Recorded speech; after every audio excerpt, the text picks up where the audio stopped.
ನಿಜವಾಗಿಯೂ ನನ್ನ ಅತ್ತಿಗೆ ಗುಂಡಿಗೆ ಬಲಿಯಾದಳೆ. ನನ್ನ ಹೇಳಣ್ಣ, ಹೇಳು, ಅವನ ಚಾಂಡಲ ಅಂತ ಈಗಲೇ ಹೇಳಣ್ಣ. ಈಗಲೇ ಹೋಗಿ ಚಾಂಡಲನ ರುಂಡವನ್ನೇ ಕಡಿದು ಅವನ ರಕ್ತದಿಂದ ನನ್ನ ಅತ್ತಿಗೆ ಆತ್ಮಕ್ಕೆ ಶಾಂತಿ ಮಾಡ್ತೀನಿ ಅಣ್ಣ.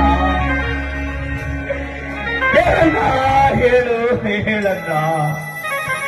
ನೋಡದೆ ಅವನು ಯಾರೆಂದು ಏನು ಹೇಳಲಿ ತಮ್ಮ, ನಾನು ಏನೆಂದು ಹೇಳಲಿ?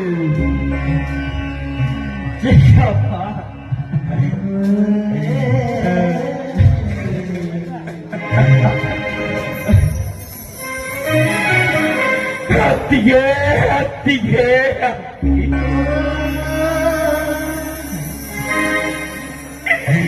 ಅತ್ತಿಗೆ, ಹುಲಿಯಂತ ನಿನ್ನ ಮೈದುನರಿದ್ದರು